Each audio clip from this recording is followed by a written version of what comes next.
పవన్ కళ్యాణ్ పాత్ర మీకు ఏమనిపించింది చెప్పు మొత్తం ఈ సినారీ మొత్తం మీద పవన్ కళ్యాణ్ పాత్ర? నేను చాలాసార్లు చెప్పాను, పవన్ కళ్యాణ్ గారు బాగా జనంలో ఆకర్షణ ఉన్నటువంటి గొప్ప నటుడు, ఒక స్టార్.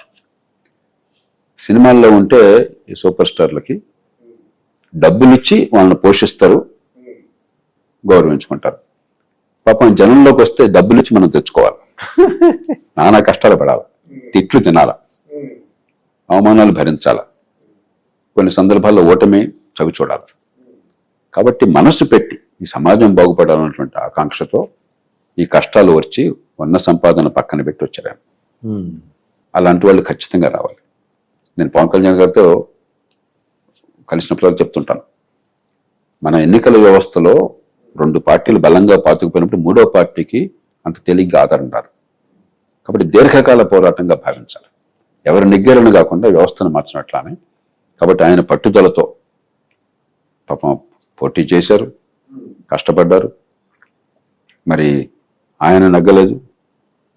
2014లో ఆయన పోటీ పెట్టలేదు, మద్దతు ఇచ్చారు. 2019లో పోటీ చేస్తే ఆయన నెగ్గనివ్వలేదు.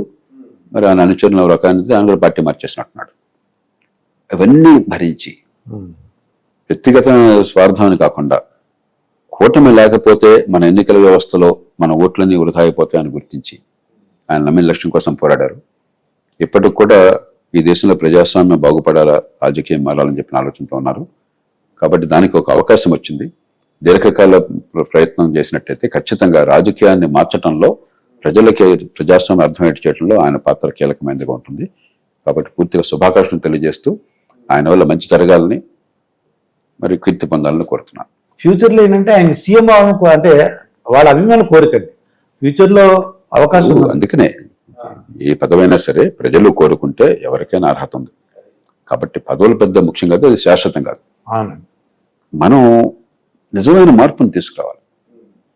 పదవి ఒక్కటే మనకి లక్ష్యం కావడం.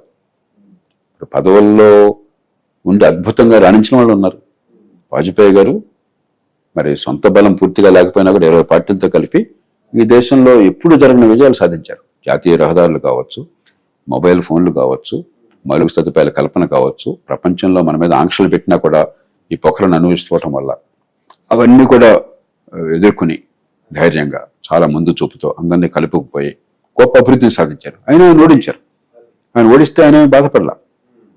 నేను ఓడిపోవచ్చు, మా పార్టీ ఓడిపోవచ్చు, ఇది ప్రజాస్వామ్య విజయం, ఈ దేశానికి విజయం అన్నాడు. అది అంతే. కాబట్టి పదవి శాశ్వతం కాదు. అలాగే పదవి లేకుండా దేశాలను మార్చిన వాళ్ళు చాలా మంది ఉన్నారు. పదవి నుండి దరిద్రులైన వాళ్ళు చాలా మంది ఉన్నారు.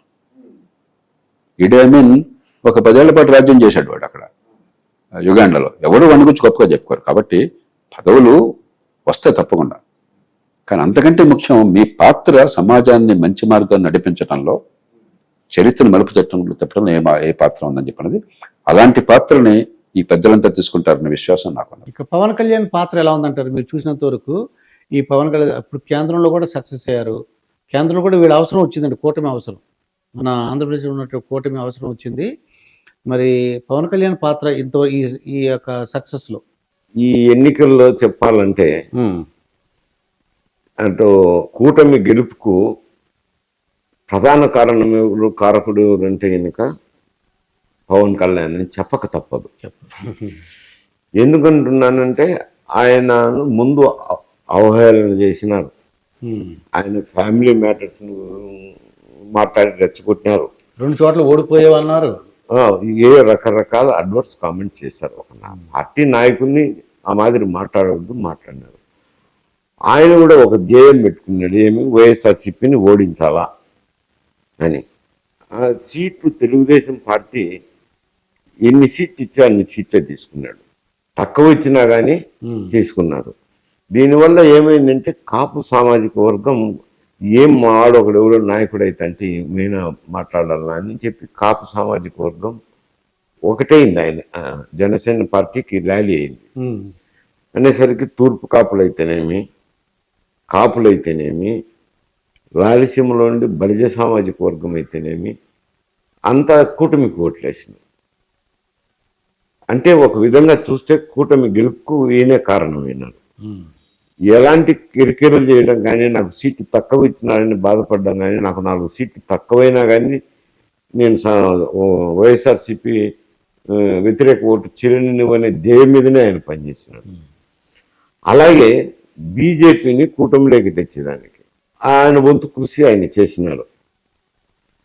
అప్పుడు కొంచెము ఇంట్రెస్ట్ ఉందో లేదో వెనుక ముందో ఆడినారు బీజేపీ పొత్తు పెట్టుకోవడంలో. తుదకు అల్టిమేట్గా పొత్తుడేకి వచ్చినారు. దానివల్ల పెద్ద ఓటు పెరిగింది ఏం లేదు, కానీ రాయలసీమలో కొన్ని చోట్ల ఇబ్బంది అయితే జరిగింది బీజేపీ చేరిన దానివల్ల. కాకపోతే ఒకటేమిటానంటే బీజేపీ చేరిన దానివల్ల ఎన్నికల్లోనూ సాఫీగా సజావుగా నిష్పక్షపాతంగా జరిగేదానికి ఒక అవకాశం ఏర్పడింది. తెలుగుదేశం పార్టీ కోరుకునేది కూడా అదే. వారి కోసం కోరుకొని బీజేపీని ఒత్తిడి చేసి ఏదో చేసి చేర్చుకుంటే తుదకేమైంది, బీజేపీకి అదే వరమై కూర్చున్నది. ఆయచిత వరమే కదా, ఇష్టమో అయిష్టముతోనో వచ్చి ఏదో ఒత్తిడి తట్టుకోలేక చేరినారు కూటమిలో. సరే, ఎన్డీఏ మేనిఫెస్టో రిలీజ్ చేసేటప్పుడు కూడా తెలుగుదేశం జనసేన రిలీజ్ చేసినారు, కానీ బీజేపీ అందులో పక్కన కూర్చున్నారు అంతే. అంటే ఎంత ఇష్టంగా ఉన్నారో అది అర్థమవుతుంది. సరే, అంత ఇష్టంగానో ఏదో పవన్ కళ్యాణ్ కోసమో ఇతరుల ఒత్తిడి కోసమో చేరినారు. చేరి ఎన్డీఏ కూటమి అనే దానివల్ల ఇప్పుడేమైంది, ఆ 16 సీట్లే వాళ్ళకు ఓరమై కూర్చున్నాయి. అంటే నేను యథావత్త చెప్పేది ఏమిట్రా అంటే, ఇటు తెలుగుదేశము బెనిఫిట్ పొందింది పవన్ కళ్యాణ్ వల్ల, అటు బీజేపీ కూడా ఢిల్లీలో ప్రభుత్వం ఏర్పాటు చేసేదానికి కారణభూత సపోర్టు తాగాడుకోకుండా ఎత్తుకులాడుకోకుండా ఒక వరం మాదిరి పవన్ కళ్యాణ్ ఇచ్చింది. అంటే ఇద్దరు అక్కడ బీజేపీ నాయకులు కానీ ఇక్కడ తెలుగుదేశం నాయకులు కానీ ఆయనకు తగిన గౌరవం ఇవ్వాలా, సముచిత స్థానం ఇవ్వాలా, న్యాయంగా రాజకీయ పరంగా ఆలోచన చేస్తే, నేను రాజకీయ నాయకుని కాబట్టి ఆలోచన చేసినప్పుడు ఇక్కడ ఎన్డీఏ కూటమి